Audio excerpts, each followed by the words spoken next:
Highguard isn't dead yet, but it will be soon. It's going to limp on for just over a month, and then servers will be switched off. Now, this is a fate many of us saw coming, but why did it go down this way precisely? Did it really have to happen? Because a decade or more ago, maybe it wouldn't have. You see, Highguard has just become the latest example of a way in which the game industry is rather broken. There's a whole dimension behind this story that most people haven't really heard of. And it's an industry where the only way to survive is increasingly to be a massive hit right off the bat, enough to convince the people holding the purse strings that you are worth keeping alive. Today, we'll be talking about Highguard, but not long ago, we talked about a big new game from Riot Games, which also got the same treatment. It's 4 years of funding and work going into a single roll of the dice, where really, this just may as well be gambling. Despite the memes, Highguard is not Concord. 2 million people actually played Highguard. That's quite wild, but that's the stats that we're getting, and statistically it means some of you were probably among those 2 million people. And I'd say just about none of you could be convinced to play Concord. Maybe because you would have had to have bought it first. According to the game's director, most people played this on PS5. 92% were engaged enough to complete the tutorial, the average session duration sat around 91 minutes across 3.5 matches, and while some claimed the game would be better as 5v5, per playtime, most people stuck with 3v3. And from what we understand, the people who stayed with the game actually liked it. You can even see that in Steam reviews once you start looking at the number of ones past a certain playtime. So there's something in Highguard that did resonate. But obviously, there's a hell of a lot that didn't. But when your funding depends on how many of those people stay immediately at launch, and then your launch pulls in an audience that was not pre-sold on the pitch of the game, then 2 million players in a few days really stops sounding like a win, and new reports suggest it may have helped kill the game. Bloomberg's Jason Schreier spoke to former Wildlight Entertainment staff, and boy, we've learned a lot from this. Tencent pulled financial support from Highguard only 2 weeks after the launch, and staff were left with the impression that their financing was contingent on hitting certain metrics, specifically retention rate. And they had not came close to hitting that retention rate. And what that means is that after 4 years of funding a project, Tencent wouldn't even give a fraction of that time into trying to support it once it was live. And here's how we essentially got there.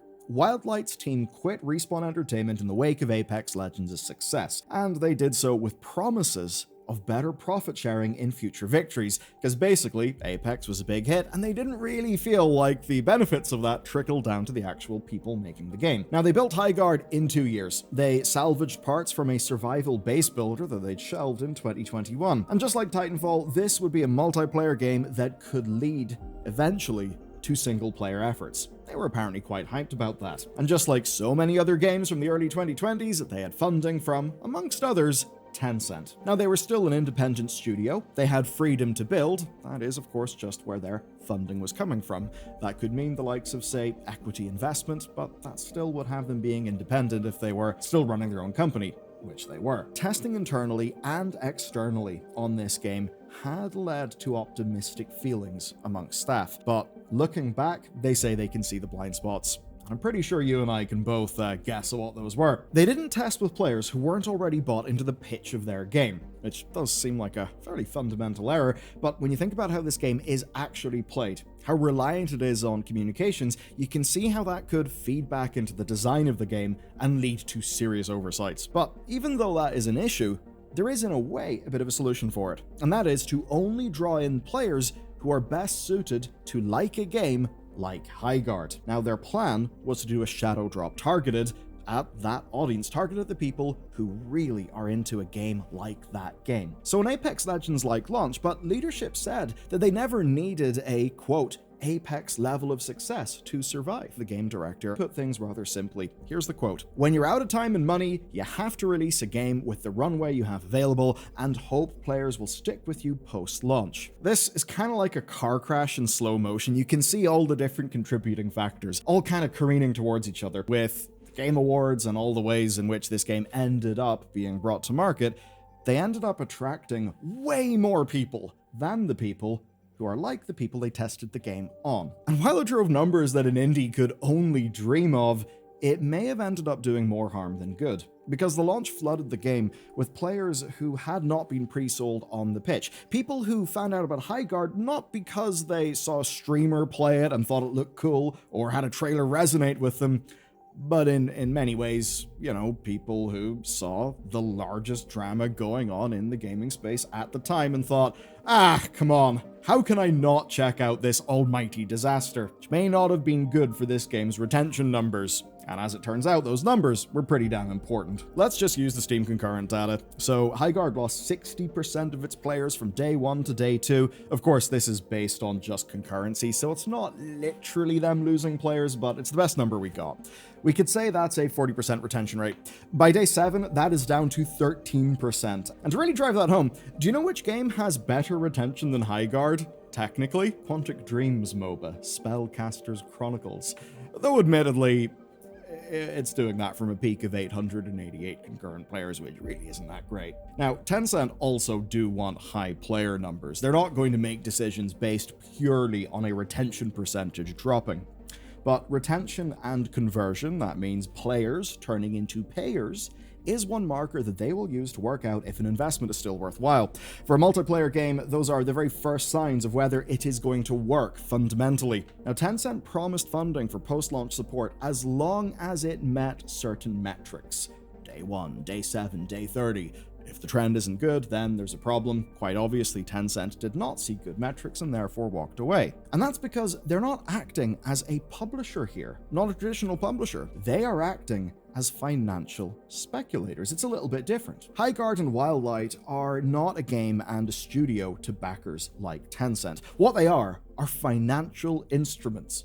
The value of Tencent's investment may go up and down as well. Wildlight are just one of the many studios Tencent has invested in over the last half-decade. They're basically making a widespread of bets, playing the odds that one or a few will return enough to cover all of the losses. They are bets, but they are considered bets. In this case, Tencent backed Wildlight because it's the team that made Apex Legends, so hey, maybe they could do it again. But even with that counting in their favor, maybe making the betting odds a little bit better than average, it still is a gamble. Things can still go wrong. You can have a launch that doesn't fully work. And that's the real problem here. You see, Tencent are not the ones actually taking a risk here. Not really. You see, the money that they've spent gets written off as a bad investment that maybe gives them a nice little tax break. At worst, they cover the loss with their endless volume of successful games. They can literally just walk away in a clean and easy fashion. But for the developers, it's not so easy, because they're the people who actually did, at some stage, believe in this game. Now, what we're seeing with Wildlight's 20 remaining staff is that they've just shipped a whole skill system and progression in response to launch complaints. So what we see is that actually work was being done. They were trying to do things to turn it around. Those are pretty big changes. But the people holding the purse strings aren't interested. They don't care enough to try and salvage something from it. So it is just 4 years of work completely wasted. There's no chance of a recovery like, say, Fortnite or Rainbow Six Siege. Both games that, ended up being super successful, but had fairly scuffed launches. And that's because Tencent doesn't want to invest money into the best game possible. They want to make the most money possible, and those things are not always the same thing. Their victory condition is a lot less aligned with you or I or developers than it would be for many other game publishing arrangements in the industry. And the funny thing here is that Highguard is not even the worst example. This is going on at an alarming rate. Now, we talked about NetEase last year, where they killed half a dozen game studios before they could even release a title. Actually, just as I'm recording this video, there's a big breaking story about funding being pulled from the Like a Dragon dude studio, I believe. And just a few weeks ago, whenever 2XKO launched, Riot immediately cut the team whenever the first indicators didn't really look that good. There's other examples. Ubisoft cancelled XDefiant over, I think, more at having a very costly dev team than maybe quality concerns. But basically, there will always be a reason to end these games sooner, rather than commit more resources for the chance of solid returns later. But you may wonder, does it have to be this way? Are there counterexamples? Have you ever heard of a little game called Among Us? The Among Us developer Innersloth opened Outer Sloth as a publishing arm in 2024. They funded more than 24 games, usually for smaller devs, and they use a traditional recoup model. Put up the funding, and then take a chunk of the profits until you've made your funding back. And they're not alone. Palworld dev Pocket Pair's publishing arm, say that a few times fast, told Aftermath, quote, "We don't necessarily need to recoup our money ASAP. That's why we can have these more generous terms." And that's actually the thing. A lot of times, games may hit recoup after a year, and it basically is fine, even if it is not a super fast success. And then there's Hooded Horse, who go further than just about anyone in this industry. They've drawn a claim not just for publishing good games, but also for making sure their developers can actually survive those games. Their contracts include a straight revenue split of 65% to the dev from day one. That is almost unheard of, and their plan simply is to make their money back on the 35% cut over time. Now, with all those good-sounding publishers I mentioned, there is still a desire to make a profit, just like with Tencent. These publishers are putting up money. They would like a return. But the difference with these smaller groups with smaller funding pots is that they see games as projects worth backing made by actual people. Tencent, meanwhile, is looking at so much money and so many projects that games like Highguard simply don't matter. Because ultimately the thing that they're investing in is just a financial instrument to get a return. You don't have the same, I guess, mission-driven publishing that you have with some of the new wave of really good indie publishers. And that's one reason why Highguard and Wildlight may as well just be a lottery ticket to be discarded once it has been scratched. The Outer Sloth founder, Forrest Willard, sums all of this up quite well in an interview he gave to Aftermath. It's one where he talks about signing one-button bosses. Right, here's the quote. "They made me feel like, regardless of whether their game did well or not, they would continue making games. Their passion was behind it, and I just wanted to give them that chance. Maybe Highguard was never going to work, but nobody got to find out. I think there may have been a future where a trimmed down team maybe could have sustained itself, maybe for long enough for the game to really get into a groove, for them to find a version of it that actually resonates with whatever its target market would end up being. But we never got to find that out, because 2 weeks of data was enough to kill 4 years of work. It's just one example. We literally just saw the same with Riot's 2XKO.